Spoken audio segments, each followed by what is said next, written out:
الحمد لله وكفى وسلام على عباده الذين اصطفى أما بعد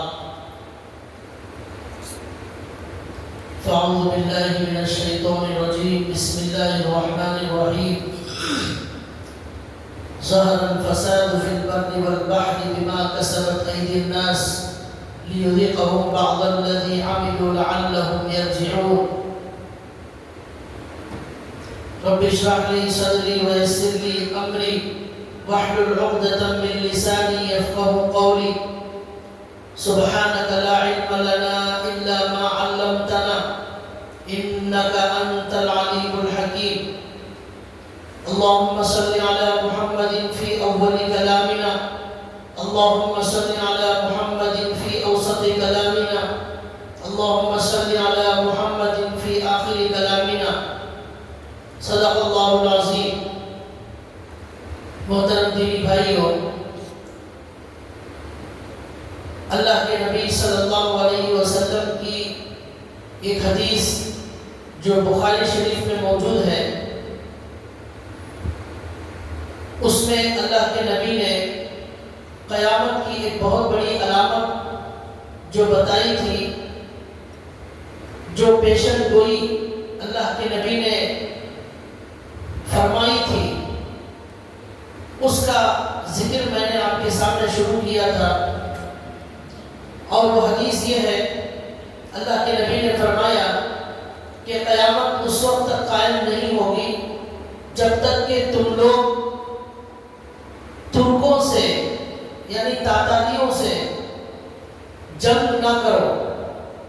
اور یہ تاتاری لوگوں کی علامت بھی اللہ کے نبی نے بیان فرمائی کہ وہ چھوٹی آنکھ والے ہوں گے، چپٹی ناک والے ہوں گے، اور چہرہ ڈھال کی طرح ہوگا، جوتے بالوں کے ہوں گے۔ یہ ساری علامتیں تاتاری قوم میں موجود تھیں، اور مسلمانوں نے ہمارے سچے نبی صلی اللہ علیہ وسلم کی پیشن گوئی کے مطابق اللہ کے نبی کے دنیا سے پردہ فرمانے کے 600 سال بعد یہ واقعہ، یہ قیامت کی علامت دنیا میں دیکھا، اور یہ دنیا میں یہ واقعہ پیش آیا۔ اسی حدیث کی سلسلے میں کچھ باتیں آپ کے سامنے بتائی گئی تھی گزشتہ جمعہ، اور یہ بھی بتایا گیا تھا کہ لکھنے والوں نے تاریخ کے اندر لکھا ہے کہ آدم علیہ السلام سے لے کر قیامت تک جو دنیا میں خوفناک جنگیں ہوئی، اور اللہ کا جو بہت بڑا عذاب آیا، بڑی تباہی اور بربادی دنیا نے دیکھا، تو لکھنے والے لکھتے ہیں کہ یاجوج ماجوج جو آخر میں آنے والے ہیں، اس سب سے بڑی تباہی کے بعد یہ تاتاریوں کا واقعہ دنیا میں سب سے عظیم اور خوفناک اور بھیانک واقعہ تھا، جو آج سے 750 سال پہلے دنیا میں پیش آیا۔ اور اس عذاب کی کچھ باتیں اور تفصیلات آپ کے سامنے بتائی گئی۔ آج خاص طور پر یہ بتانا ہے کہ اتنا بڑا اللہ کا جو عذاب آیا اور اتنی بڑی جو تباہی دنیا میں پیش آئی، 18 لاکھ مسلمانوں کو شہید کیا گیا۔ 18 لاکھ، پوری ہسٹری میں، پوری تاریخ میں اتنی بڑی تباہی، اتنا بڑا عذاب نہیں آیا کہ 18 سے 20 لاکھ مسلمانوں کا قتل عام کیا گیا۔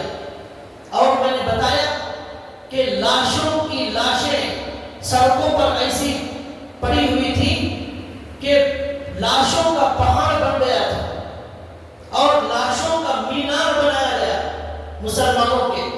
ایسا بھیانک واقعہ، وہ لاشوں کا جو پہاڑ تھا، اس پر بارش پڑنے سے چہرے بگڑ گئے۔ 15ویں پارے میں پہلے رکوع میں اللہ نے یہ کہا ہے بنی اسرائیل سے،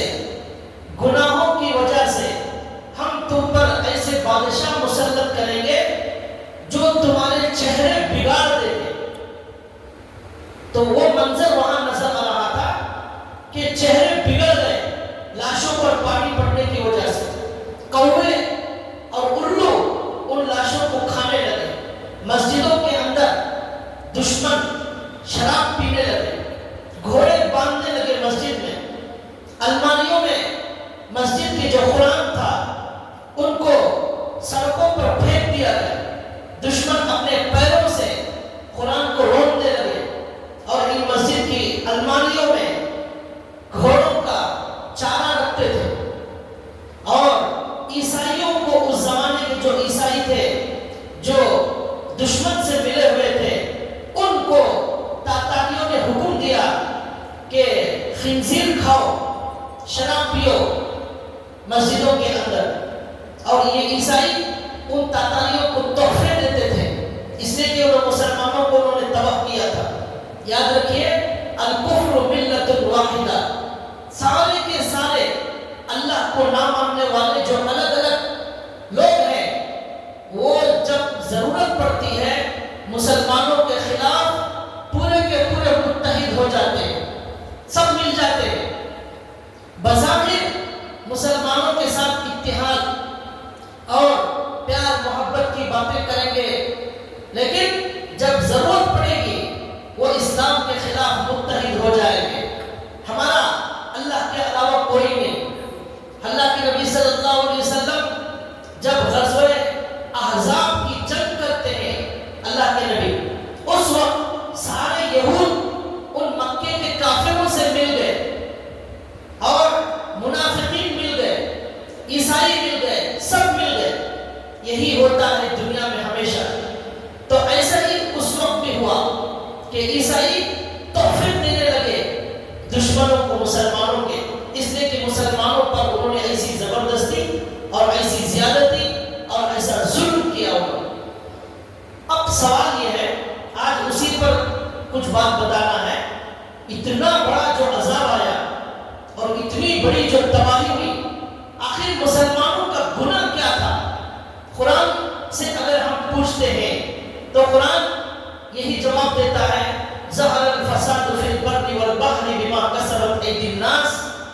لوگوں کے گناہوں کی وجہ سے دنیا کے اندر عذابات اللہ تعالیٰ بھیجتے ہیں, ظالموں کو مسلط کرتے ہیں. تو اب وہ کیا گناہ تھے, وہ کیا گناہ تھے جس کی وجہ سے اللہ نے ایسا عذاب دشمنوں کی شکل میں مسلمانوں پر مسلط فرمایا؟ کتنا عجیب و غریب واقعہ, کتنا بڑا عذاب تھا. پوری تاریخ میں آپ نے ایسا نہیں سنا ہوگا. کھانے کی تکلیف کی وجہ سے انسان کو کھانے لگے, مردوں کو کھانے لگے, کتوں کو کھانے کی نوبت آ گئی. ایسا بھیانک واقعہ کہیں تاریخ میں ایسا نہیں لکھا ہوا ہے, صرف اس واقعے میں تاتاری فتنے میں ایسا لکھا ہوا ہے. تو وہ کیا گناہ تھے جس کی وجہ سے اللہ اتنا سخت ناراض ہو گئے؟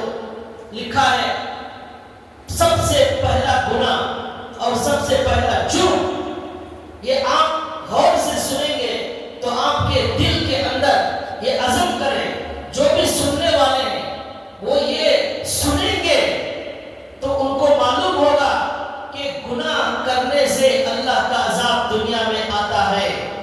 اللہ پکڑ فرماتے ہیں ان بطش ربک لشدید, تمہارے پروردگار کی پکڑ بڑی سخت ہے. وہ اللہ بہت رحم کرنے والے, بہت معاف کرنے والے, لیکن سخت عذاب دینے والے بھی دونوں ہیں. قرآن میں ان ربک لذو مغفرہ وذو عقاب علیم, اللہ بہت معاف کرنے والے اور دردناک سزا دینے والے بھی اللہ ہے.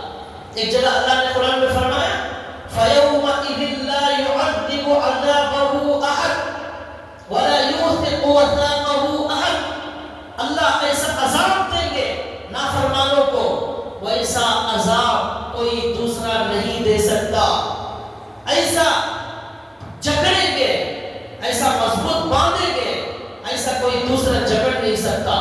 اللہ کا عذاب ایسا خطرناک ہے, وہ جہنم کی شکل میں تو ہے لیکن دنیا کے اندر بھی اللہ تعالیٰ ایسے عذابات بھیجتے, زلزلوں سے, بارش سے, کورونا کے اندر ہم نے اپنی آنکھوں سے دیکھا,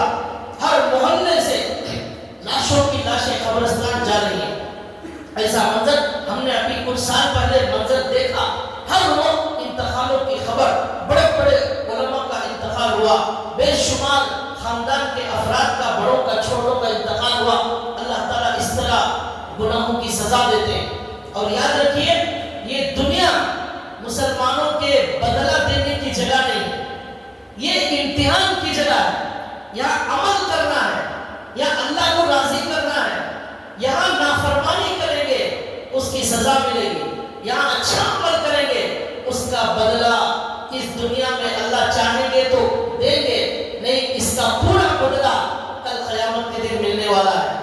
یہ ہماری جنت نہیں ہے، یہ کافروں کی جنت ہے. اللہ کے نبی نے فرمایا الدنیا سجن المؤمن و جنت الکافر. یہ اللہ نے کافروں کی جنت بنائی ہے. ان کو یہاں خوب ترقی ملے گی، خوب مال ملے گا. جتنی وہ اللہ کی نافرمانی کریں گے اتنی زیادہ نعمتیں ان کو اللہ یہاں پر دیں گے. یہ اللہ کا قانون ہے دنیا. مسلمانوں کے لیے الگ قانون ہے. ان کے لیے قانون یہ ہے، یہ قید خانہ ہے.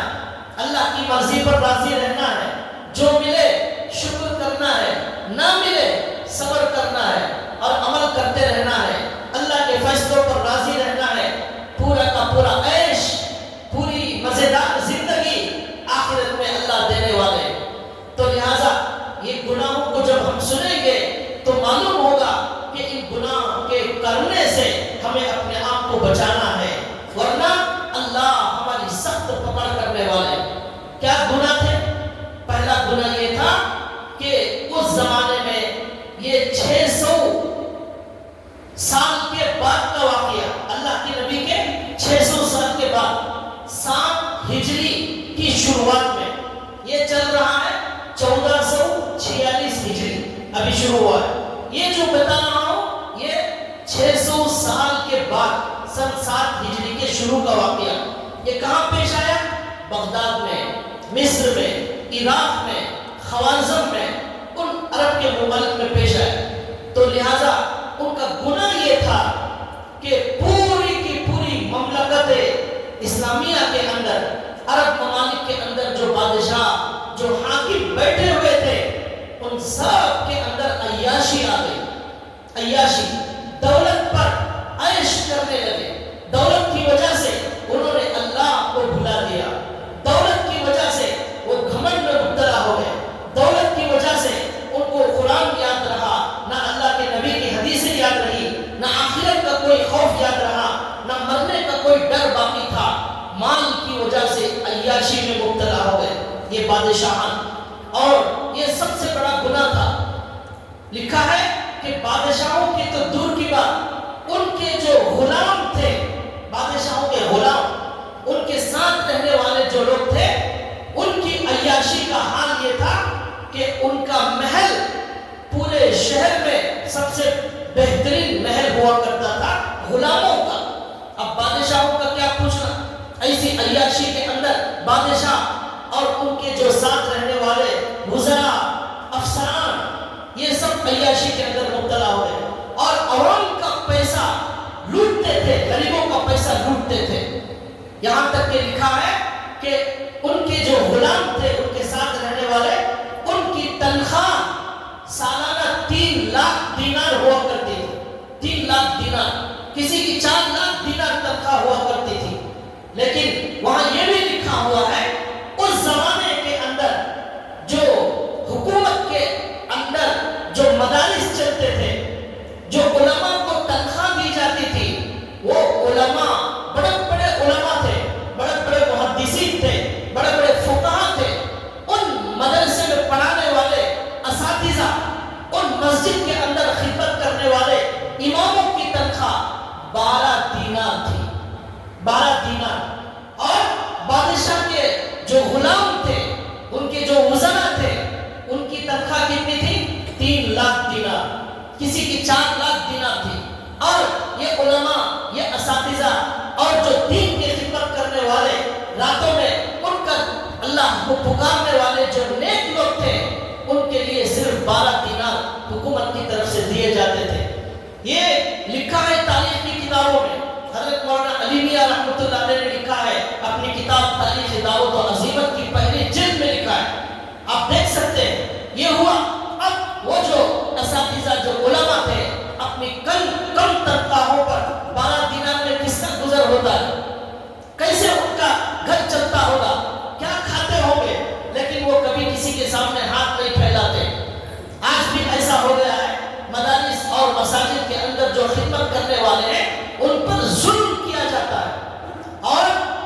تنخواہوں کا کوئی خیال نہیں کیا جاتا.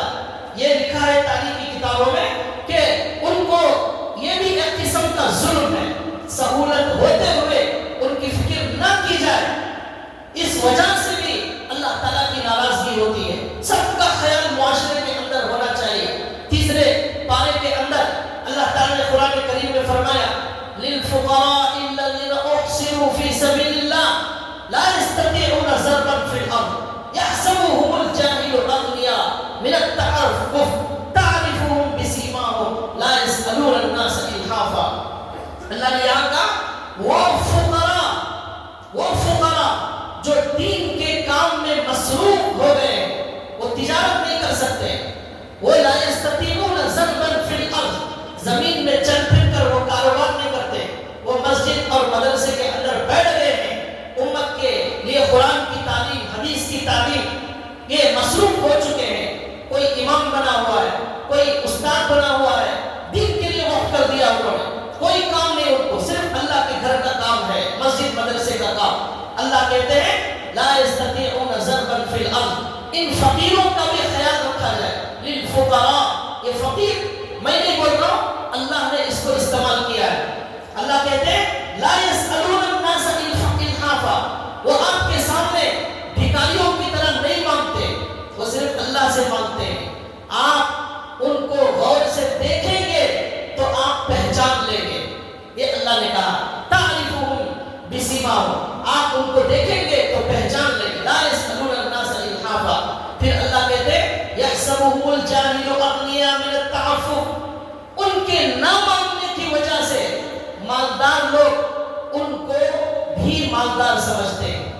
يحسبهم الجاهل اغنياء من التعفف، مالدار لوگ ان کے نہ مانگنے کی وجہ سے ان کو بھی مالدار سمجھتے ہیں، حالانکہ وہ مالدار نہیں، وہ بھی ضرورت مند ہوتے ہیں. یہ قرآن کریم کی تیسرے پارے کی آیت. تو یہ 600 سال پہلے اتنا جو بڑا عذاب آیا، اس کی گناہوں کی لسٹ میں یہ گناہ بھی حضرت علی میاں صاحب رحمۃ اللہ علیہ نے لکھا ہے کہ مدرسے مسجد کے لوگوں کو 12 دینار، اور جو حکومت کے عیاشی کرنے والے جو افسران ہیں ان کی تنخواہیں 4 لاکھ دینار.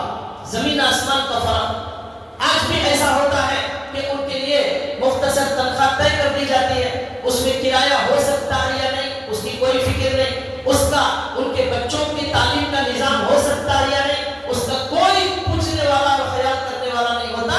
الا ماشاء اللہ، اللہ جسے ہدایت دیتے ہیں وہ کرتے ہیں. یہ گناہ ہے. تو یہ گناہ لکھا ہوا ہے، عیاشی، پیسوں کی وجہ سے عیش کرنا. اور لکھا ہے دوسرا گناہ کیا ہوتا تھا اتنے بڑے عذاب آنے کا، ان بادشاہوں کا جلوس نکلتا تھا پبلک میں. وہ کب نکلتا تھا؟ عید کے دن نکلتا تھا. اور کب نکلتا تھا؟ جب کوئی نیا بادشاہ حکومت پر بیٹھتا تھا تب نکلتا تھا. تو ان جلوسوں میں جب بادشاہوں کا جلوس نکلتا تھا کروڑوں روپے خرچہ کیے جاتے تھے ایک ایک جلوس پر. یہاں تک کہ لاکھوں کروڑ روپے اس جلوسوں کے اندر خرچہ کر دیے جاتے تھے. لیکن معاشرے کے اندر جو غریب طبقہ ہوتا تھا وہ 2-4 روٹی کے لیے پریشان رہتا تھا. اور ان جلوسوں کے اندر ناچنے والی عورتوں کا انتظام کیا جاتا تھا. مغنیات کی کثرت تھی. ناچنے والی لڑکیوں عورتوں کو یہ بادشاہان استعمال کرتے تھے اپنے جلوسوں میں. اور اللہ کے قانون کو بالکل انہوں نے بھلا دیا تھا.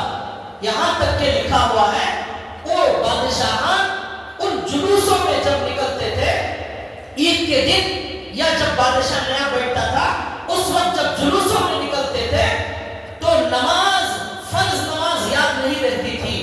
یہ بھی لکھا ہوا ہے گناہ. فرض نمازوں کو جان بوجھ کر چھوڑنا یہ بھی ایک بہت بڑا گناہ تھا جو آج یہ امت مسلمہ کر رہی ہے اور اس کے اکثر لوگ کر رہے ہیں. اس لیے یہ اسی لیے بتایا جا رہا ہے جب نماز چھوڑنے کا دل میں خیال آئے ان تاتاری کے عذاب کو آپ یاد کر لیں اور سوچیں جو اللہ ان کو عذاب دے سکتا ہے وہ اللہ ہمیں بھی عذاب دے سکتا ہے. تو لکھا ہے عید کے دن ایسا ہوا بادشاہ اور وزیروں کا جو جلوس نکلا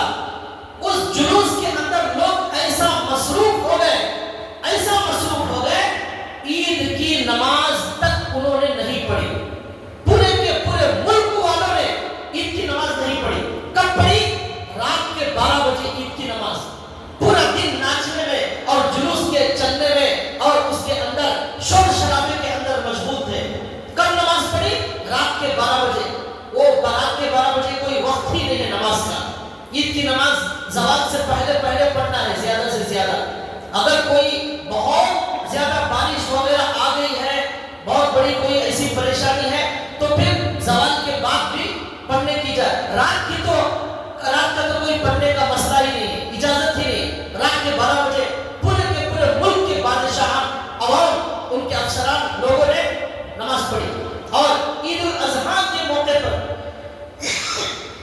ایک بار ایسا ہوا، اس جلوس کی مشغولیت کی وجہ سے مغرب کے قریب جا کر عید کی نماز پڑھنے کی نوبت آئی. نمازوں سے غفلت کا ایسا حال تھا. فرض نمازیں بہت آرام سے قضا کر دی جاتی تھی. عید کی نماز جو سال میں ایک بار ہے، اس کے اندر بھی جب ایسی غفلت تھی تو فرض نمازوں کا کیا حال ہوگا، کتنا اہتمام ہوگا، آپ خود اس کا اندازہ کر سکتے ہیں. یہ بھی تاریخ کے اندر لکھا ہوا ہے کہ اس تاریخ کے عذاب کے آنے کی ایک وجہ یہ بھی تھی، نمازوں کو غائب کرتے تھے. یہ لکھا ہوا. اس کے بعد لکھا ہوا اور ایک گناہ ان کے معاشرے کے اندر یہ ہوتا تھا، شادیوں میں فضول اسراف کرتے تھے. خاص طور پر ان کے جو اس زمانے کے جو مالدار تھے، ان کی فضول خرچی اپنی انتہا کو پہنچی ہوئی. شادیوں کے اندر بہت زیادہ فضول خرچی اور اسراف کیا جاتا تھا، اور کھانے کھلانے والوں کا ایک لمبا چوڑا سلسلہ اور نظام ہوتا تھا. بے شمار تحائف دیے جاتے تھے شادیوں کے اندر. ایک شادی مہینے 2 مہینے چلا کرتی تھی. یہ حال تھا اس زمانے کے مالداروں کا اور اس زمانے کے بادشاہوں کا. لیکن غریب بیچارہ روٹی کے لیے ترستا تھا. یہاں فضولیات خوب کیے جاتے تھے. آج بھی ہم یہ منظر دیکھ رہے ہیں، بڑے سے بڑے شادی محل کے اندر دعوت کرنے کا ڈیمانڈ کیا جاتا ہے، لڑکے کی طرف سے، لڑکیوں کی طرف سے، کہ ہمیں فلاں شادی محل کے اندر دعوت چاہیے، اتنے ہزار لوگوں کا نظام بنانا چاہیے. اب تو فضول خرچی اس سے بھی آگے بڑھ گئی. اور کیا ہو رہا ہے، کسی نے ابھی بتایا کہ شادیوں کے علاوہ بھی اب فضول خرچی کا سلسلہ شروع ہو گیا. گھر کی اوپننگ ایک صاحب نے اپنی شادی محل کے اندر کی. گھر کے اندر جگہ کافی نہیں ہو رہی تھی. اس شادی محل کے اندر 1,500 لوگوں کو انہوں نے دعوت کی. یہ بنٹون کی بات بتا رہا ہوں. 1,500 لوگوں کی دعوت گھر کی اوپننگ کی، اور گھر میں نہیں، وہ بھی شادی محل کے اندر کیا گیا. بڑی عالیشان دعوت تھی، لاکھوں روپے اس پر خرچ کیے گئے. یہ فضول خرچی کا ایک نیا ورژن آ گیا ہے. پہلے صرف ولیمے میں، نکاح میں تھا، اب گھر کی اوپننگ کے طرف سے جو ہے لاکھوں روپے خرچ کیے جائیں. کیا ہوتا ہے، غریب بیچارہ یہ سب کرنے اس کے پاس گنجائش نہیں ہوتی. مالدار لوگ یہ سکھاتے ہیں، یہ بدعت جاری کرتے ہیں، یہ گناہ شروع کرتے ہیں. اور یاد رکھیے، جو گناہ کو شروع کرے گا، اس گناہ کو دیکھ کر جو لوگ اس گناہ کے کرتے رہیں گے، ان سارے لوگوں کا گناہ اس گناہ کے شروع کرنے والے کو ہوگا. فضول خرچی کی ابتدا، شادی محلوں کے بڑے سے بڑے شادی محل کی ابتدا جس نے کی ہے، جن مالداروں کو دیکھ کر آج غریب بھی مجبوری میں قرض پیسے لے کر شادی محل میں شادی کرنے پر مجبور ہو رہا ہے. سود پر پیسے لے کر اپنی بیٹی کو رخصت کرنے پر غریب مجبور ہو رہا ہے. یہ شروعات کس نے کی، اس کا آغاز کس نے کیا؟ مالدار لوگوں نے کیا. انہوں نے سب سے پہلے یہ فضول خرچی کی لمبی چوڑی دعوتوں کا نظام، پہلے تو گلی میں ہی پنڈال لگ جاتا تھا، محلے کی گلی میں گھر کے باہر پنڈال لگ جاتا تھا. اسی میں 50 جو آدمی آتے تھے وہی کھاتے تھے، وہی شادی محل، وہی سب کچھ ہوتا تھا. ایک طرف روڈ پر ہی کچھ لوگ بیٹھے ہوئے باتیں کر رہے، ان کے لیے کرسیاں الگ اور کھانے والوں کے لیے الگ، یہ سب نظام ہوتا تھا. اب اس سے بھی آگے بڑھ گئے. وہ پنڈال سے پہلے تو گھروں میں ہی شادیاں ہو جایا کرتی تھی، لیکن اب اگر شادی محل میں شادی نہیں ہوگی، بہت بڑا عیب سمجھا جائے. زنا آسان ہو گیا. آج زنا بہت آسان، اس کے لیے آپ کو کوئی پریشانی اٹھانے کی ضرورت نہیں. لیکن نکاح جو سنت اور حلال ہے، اس کے لیے لاکھوں روپے خرچ کرنا پڑے گا. اتنا لمبا چوڑا خرچ ہو رہا ہے کہ ہماری بچیاں جن کو 17-18 سال میں رخصت کرنا چاہیے تھا، آج 25 سال ہو گئے، وہ انتظار کر رہی ہے کب ہمارے پاس یہ فضول خرچی کے لیے لاکھوں روپے جمع ہوں گے اور کب ہم اس گھر سے روانہ ہوں گے. نوجوان بڑھاپے میں شادی کر رہا ہے، 25 سال میں کرنا چاہیے، 40 سال میں شادی کر رہا ہے. اسے دلہا کو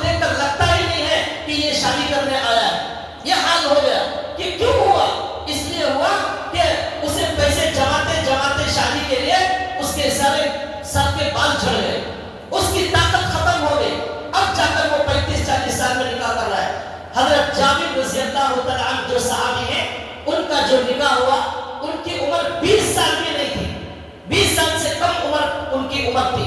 حضرت علی رضی اللہ تعالیٰ عنہ نے نکاح کیا، ان کی عمر 22-24 سال تھی جب ہمارے نبی نے اپنی بیٹی کا ہاتھ ان کے ہاتھ میں دیا تھا۔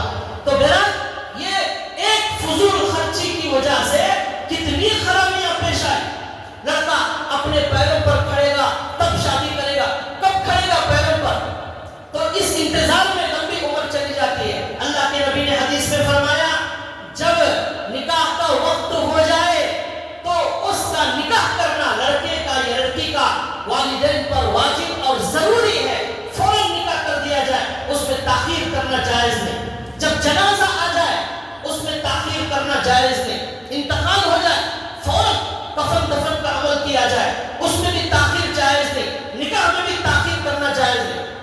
جو بہرحال فضول خرچیوں کے اندر، اور آپ کو میں بتا رہا ہوں آج مسلمانوں کے اندر کیا ہو رہا ہے۔ ابھی 1-2 مہینے پہلے کے واقعات آپ کو سنا رہا ہوں، شاید یہ انڈیا ہی کے ہیں غالباً۔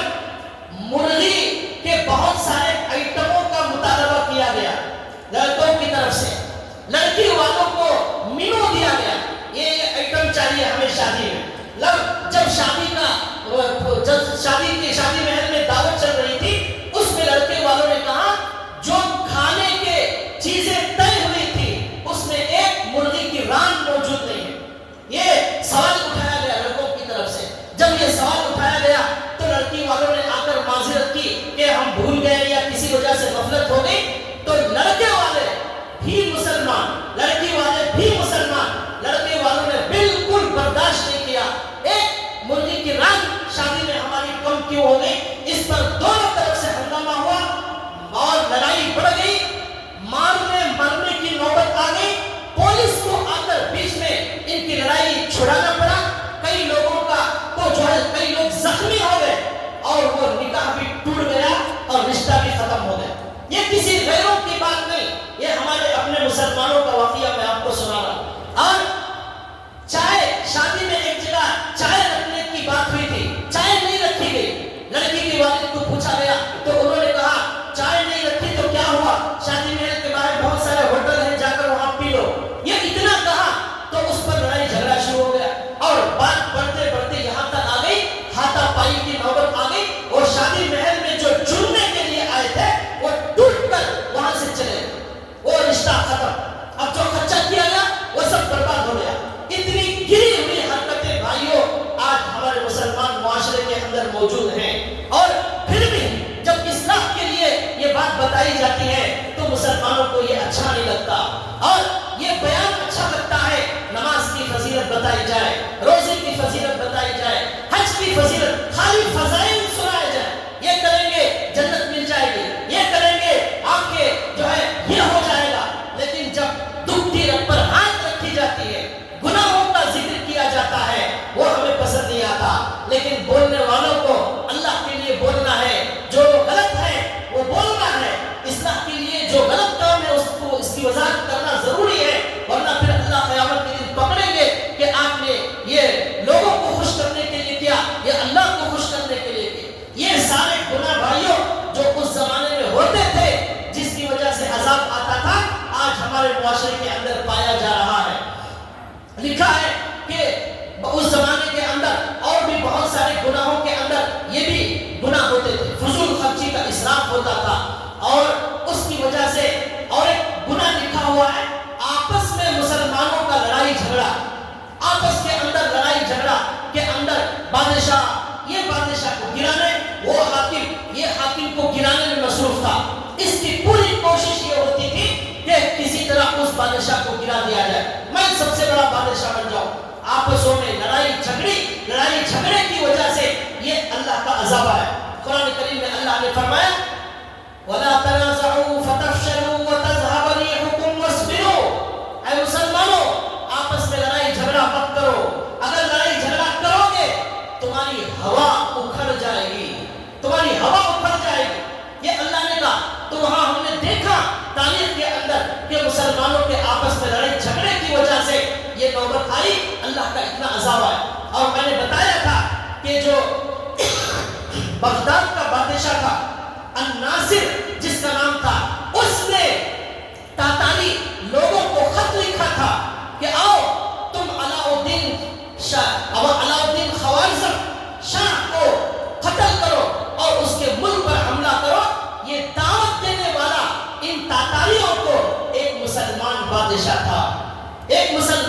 بادشاہ نے اپنے مسلمان کو برباد کرنے کے لیے تاتاری لوگوں کو دعوت دی. اسی دعوت کی وجہ سے وہ تاتاری لوگ 8 لاکھ کی فوج لے کر آئے اور علاء الدین محمد خوارزم شاہ جس کی حکومت بہت بڑی حکومت تھی اس زمانے میں, سب سے بڑی حکومت تھی, اس حکومت کی اینٹ سے اینٹ بجا دی اور سارے شہر کو جلا کر خاک کر دیا. کوئی نظر نہیں آتا تھا, کوئی انسان نظر نہیں آتا تھا. اس طرح اس شہر کو قبرستان میں تبدیل کر دیا. یہ کیوں ہوا؟ مسلمانوں کی آپسی لڑائی. اور یہ بھی لکھا ہے اس زمانے میں باطل فرقے بہت زیادہ آپس میں لڑنے اور جھگڑنے لگے.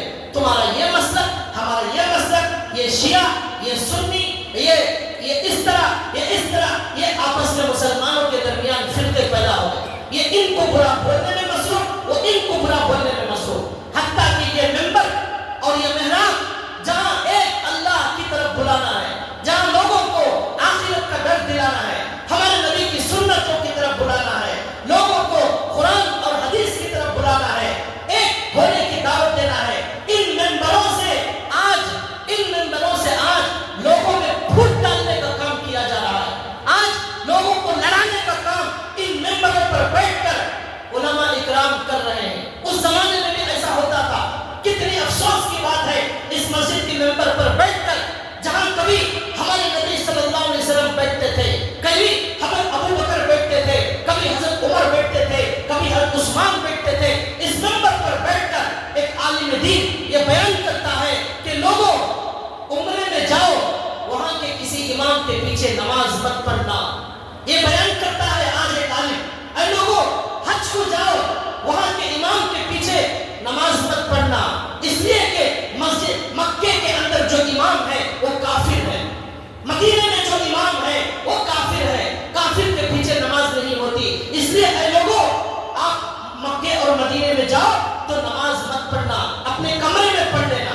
یہ بیان کرنے والے علماء آج معاشرے کے اندر موجود ہیں. اتنا بڑا جھوٹ, اتنا بڑا دھوکہ, اتنی غلط بات آج ممبروں سے بیان کی جا رہی ہے اور لوگ بے وقوف بنے ہوئے ہیں اور سن رہے ہیں, اور ایسے بیانات کی واہ واہ اور تعریف ہو رہی ہے اور نعرے لگائے جا رہے ہیں.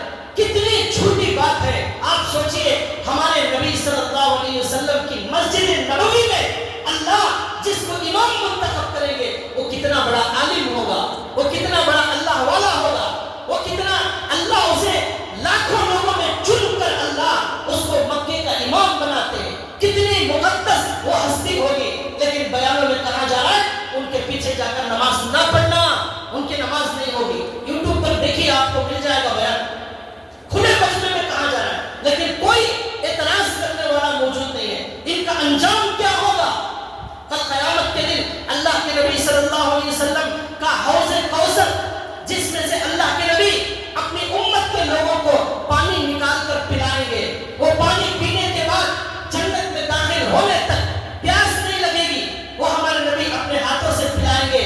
لیکن ایک مسلمانوں کی جماعت آئے گی پانی پینے کے لیے, اللہ کے نبی مسلمان سمجھ کر ان کو بلائیں گے تو فرشتے کہیں گے اے نبی ان لوگوں نے آپ کے جانے کے بعد دنیا میں بدعتوں کو جاری کر لیا, بہت ساری بدعت کی شروعات کر دی. انہوں نے اپنی طرف سے قرآن میں جو موجود نہیں ہے, حدیث میں جو موجود نہیں ہے, بہت ساری بدعت کو انہوں نے شروع کر دیا, رسم رواج بہت ساری چیزوں کو شروع کر دیا.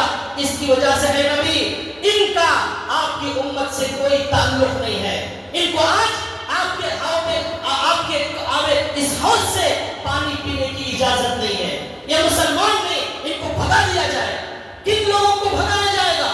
جو دین میں اضافہ کرنے والے ہیں, جو دین میں بدعت کو شروع کرنے والے ہیں, نیا کام شروع کرنے والے ہیں.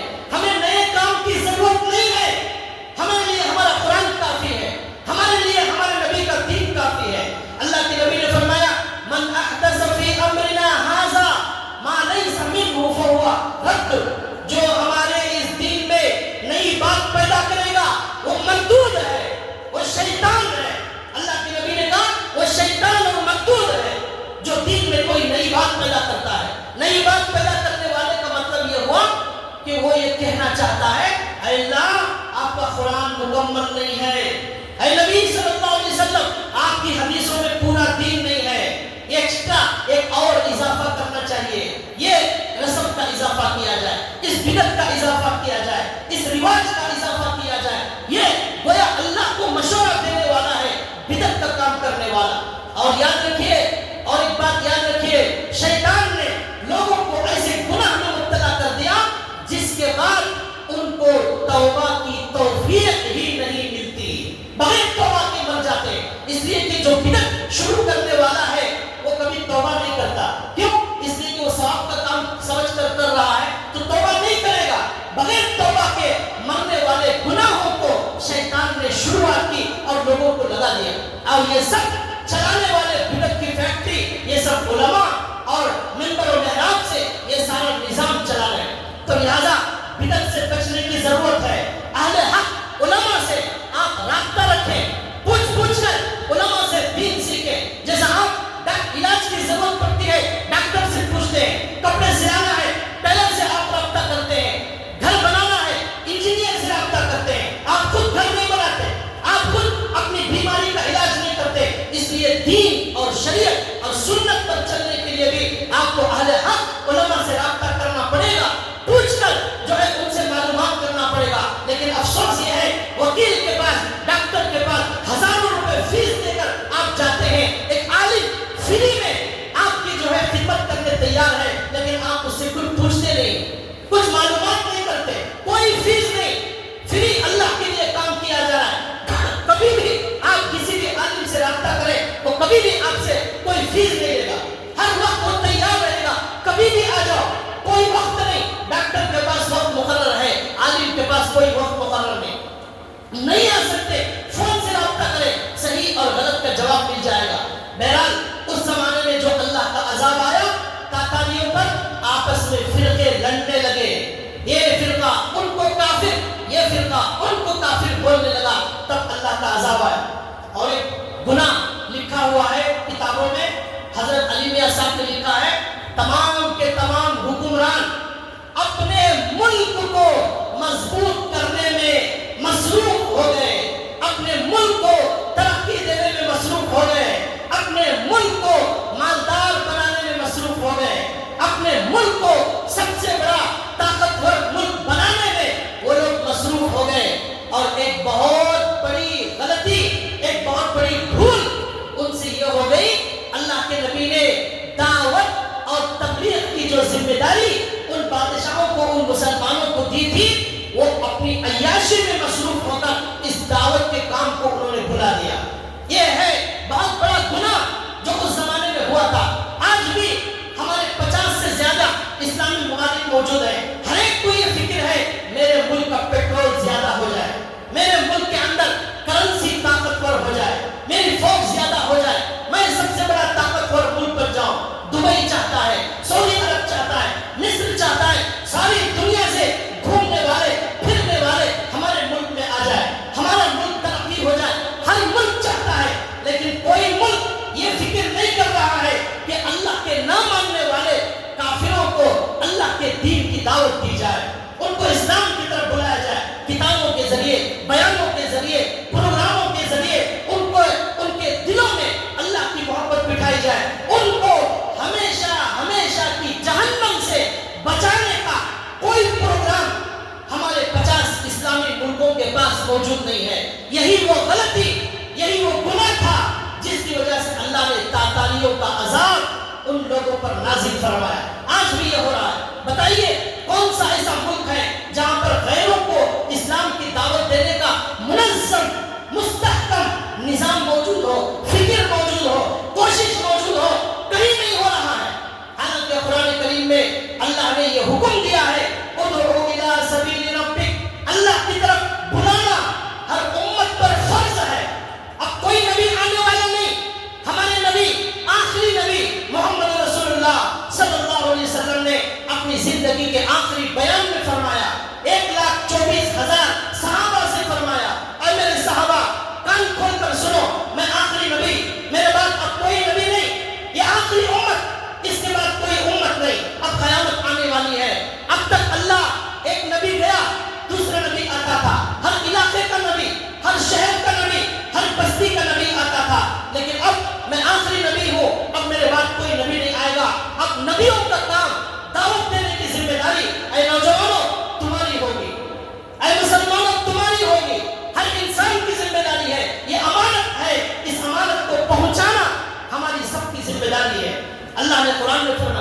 اس مجمع میں اللہ کے نبی نے کہا فَلْيُبَلِّغُ الشَّاهِدُ الْغَائِبُ، یہاں جو موجود ہیں پوری دنیا میں اسلام پھیلاؤ، پوری دنیا میں چلے جاؤ۔ 1,24,000 صحابہ نے ہمارے نبی کا یہ بیان سنا، اس میں صرف 10-15,000 خبریں مکے اور مدینے میں صحابہ کی موجود ہیں۔ 1,00,000 صحابہ پوری دنیا میں پھیل گئے، کسی کی خبر مصر میں، کسی کی خبر جو ہے عراق میں، کسی کی خبر شام میں، کسی کی خبر ایران میں، کسی کی خبر روم میں، صحابہ پھیل گئے اللہ کے نبی کی دین کی دعوت اور اللہ کے دشمنوں کو دین کی دعوت دی۔ آج ہم یہ کہتے ہیں حالات ٹھیک نہیں ہیں۔ میں سوال کرتا ہوں کون سے نبی کے زمانے میں حالات اچھے تھے؟ کس نبی کو مارا نہیں گیا؟ کس نبی کو تکلیف نہیں دی گئی؟ ہر نبی کو مارا گیا۔ ہمارے نبی نے فرمایا اللہ کے دین کی دعوت میں مجھے اتنی تکلیف دی گئی، کسی اور نبی کو اتنی تکلیف نہیں دی گئی۔ کیا ہمارے نبی کو طائف کے سفر میں پتھروں سے مار کر ہمارے نبی کا خون نہیں بہایا؟ ہمارے نبی کو گالیاں دی، ہمارے نبی کے چہرے پر تھوکنے والے ابو جہل ہمارے نبی کے چہرے پر کبھی تھوک دیا کرتا تھا، ان کی اوجڑی لا کر گالے کرتے تھے اور صحابہ شہید ہو گئے۔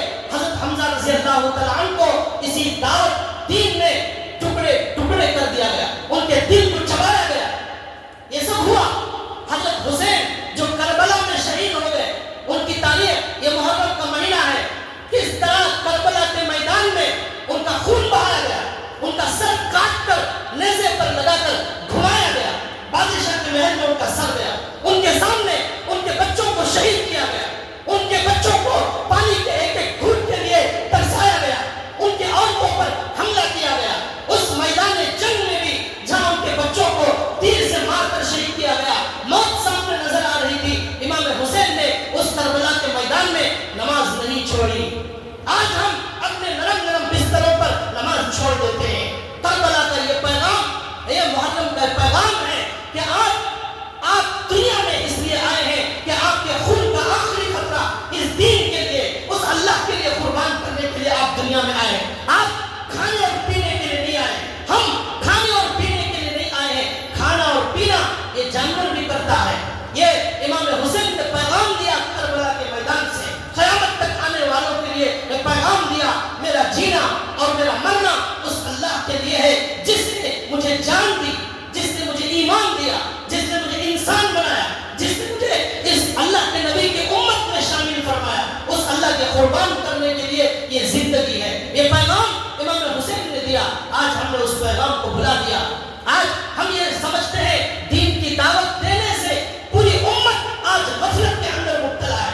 آپ اپنے دوست میں، اپنے جان پہچان والے جو اللہ کو نہیں ماننے والے ہیں، ان کو بڑے پیار سے، بڑے اچھے انداز سے آپ دعوت دے سکتے ہیں۔ آپ دیتے نہیں ہیں، آپ کوشش کیجئے، اللہ ہدایت دینے والے ہیں۔ آپ کوشش کیجئے، اللہ ہدایت دینے والے۔ اس زمانے میں جو تاتاری فتنے میں عذاب آیا، یہ بہت بڑا گناہ ہوا۔ ہر ملک یہ چاہتا تھا میں سب سے بڑا مالدار ملک بن جاؤں، لیکن غیروں کو اسلام کی دعوت نہیں دی، اس لیے وہ سارے غیر رہے اور انہوں نے اتنا بڑا حملہ کیا، 20 لاکھ مسلمانوں کو انہوں نے شہید کر دیا ہے۔ یہ ہمارے نبی صلی اللہ علیہ وسلم نے، ہمارے نبی نے ابو جہل کو دعوت دی، ہمارے نبی نے ابو لہب کو دعوت دی، ہمارے نبی نے عتبہ کو دعوت دی، موسیٰ علیہ السلام نے فرعون کو دعوت دی، حضرت ابراہیم نے نمرود کو دعوت دی۔ یہ ہوا ہے، نوح علیہ السلام نے 950 سال دعوت دی۔ آج کے جو کفار ہیں وہ فرعون سے زیادہ خطرناک نہیں ہیں، آج کے جو کفار ہیں وہ نمرود سے زیادہ خطرناک نہیں ہیں۔ آج دعوت دے سکتے ہیں، دینا ہے۔ اور ایک بات یاد آ گئی، آج گوگل میں آپ سرچ کریں، روزانہ 1,60,000 لوگ مرتے ہیں، 1,60,000 لوگ روزانہ مرتے ہیں۔ آپ گوگل میں سرچ کریں death of the world, total death of people آپ لکھیں گے تو اس میں آ جائے گا 1,60,000 لوگ روزانہ مرتے ہیں۔ پوری دنیا میں اس وقت 800 کروڑ لوگ دنیا میں موجود ہیں، اس میں 200 کروڑ مسلمان ہیں، 600 کروڑ اللہ کو نہ ماننے والے موجود ہیں۔ اس اعتبار سے ہم 25% مسلمان ہیں، 75% اللہ کو نہ ماننے والے لوگ موجود ہیں دنیا میں۔ تو روزانہ 1,60,000 مرنے والوں میں 70 پر 5% ہمیں ہمیشہ ہمیشہ ہمیشہ کے لیے جہنم میں جا رہے ہیں. اور صرف 25% لوگ وہ ایمان والے، وہ بھی ان کا ایمان اگر صحیح سلامت رہا وہ جنت میں جائیں گے، وہ بھی اگر گناہ گار ہیں جہنم میں جا کر آئیں گے. اس حساب سے روزانہ 1,20,000 لوگ ہمیشہ ہمیشہ ہمیشہ کے لیے جہنم میں جا رہے ہیں. اور ہم نے ان کو جنت میں لے جانے کے لیے کیا کوشش کی ہے، ہم نے کیا کارنامہ انجام دیا ہے. ہماری پوری زندگی 40 سال گزر گئی، 50 سال گزر گئی، ہمارے جیتے ہوئے روزانہ 1,20,000 لوگ ہمیشہ کے لیے جہنم میں جا رہے ہیں. ہر ایک منٹ کے اندر 40 آدمی جہنم میں جا رہے ہیں. ہر ایک سیکنڈ، ہر 3 سیکنڈ میں 2 آدمی ہمیشہ کے لیے جہنم میں جا رہے ہیں. ہمیں کوئی فکر نہیں، ہم نے ان کے لیے دعا تک نہیں کی، ہم نے کوئی کوشش نہیں کی. ہمارے نبی کی زندگی کو جب دیکھتے ہیں، ایک کافر کا جنازہ جاتا تھا ہمارے نبی آنسو بہاتے تھے، ہمارے نبی افسوس کرتے تھے. آج وہ ہمارے اندر سے وہ افسوس بھی ختم ہو گیا، وہ فکر بھی ختم ہو گئی. اور آج ہماری دعا ہوتی ہے، اللہ میرا دکان ترقی ہو جائے، اللہ مجھے کروڑپتی بنا دیجیے، اللہ مجھے مالدار بنا دیجیے، اللہ مجھے کار دلا دیجیے. یہ ہماری دعا ہوتی ہے. لیکن روزانہ 1,20,000 لوگ ہمیشہ ہمیشہ کے لیے جہنم میں جا رہے ہیں. اس کی فکر کون کرے گا؟ کوئی نبی آنے والا نہیں. اس امت سے کل قیامت کے دن اللہ سوال کریں گے، بتاؤ تمہارے رہتے ہوئے تمہارے ملک کے اندر اتنے لوگ ہمیشہ کے لیے جہنم میں جاتے تھے، تم نے ان کے لیے کیا کیا؟ اس کا جواب اللہ کے اب دینا ہوگا. ہر آدمی دعا کر سکتا ہے، وہ بھی نہیں کرتا. ارادہ کر سکتا ہے، وہ بھی نہیں کر سکتا. بڑے پیارے انداز میں آپ کے دکانوں میں کام کرنے والے بہت سارے ملازم غیر ہوتے ہیں، آپ بڑے پیار سے ان کو سمجھا سکتے ہیں، لیکن پھر بھی ہم کوشش نہیں کرتے. یہ گناہ تھا جس کی وجہ سے تاتاری فتنے کے اندر عذاب آیا. اس عذاب کو ہمیشہ یاد رکھیے، آپ کی پوری زندگی میں یاد رکھیے. گناہ کریں گے اللہ کا ایسا عذاب آئے گا. آج میں نے 4-5 گناہ آپ کو ان کے بتائے، اس کی وجہ سے ہمارا مقصد یہ ہے آپ ہمیشہ یاد رکھیں، گناہ ہوگا اللہ کی پکڑ ضرور آئے گی. اس لیے گناہوں سے بچ کر جینا ہے، اللہ سے ڈر کر جینا ہے. ہم آزاد نہیں ہیں. ان بطش ربک لشدید، بلا شبہ تمہارے رب کی پکڑ بڑی سخت ہے. یہی کافروں میں دین کی دعوت کی وجہ سے یہ 8 لاکھ تاتاری فتنے جو تھا، اسی دعوت کی وجہ سے یہ سارے لوگ مسلمان ہو گئے. ایک وقت آیا یہ سارے لوگ مسلمان ہو گئے. اس کی کہانی بڑی دلچسپ ہے، انشاءاللہ اگلے جمعہ آپ کو بتائی جائے گی. اللہ سے دعا ہے اللہ تعالیٰ ہماری بات کو قبول فرمائے، ہمیں عمل کی توفیق عطا فرمائے. وما علینا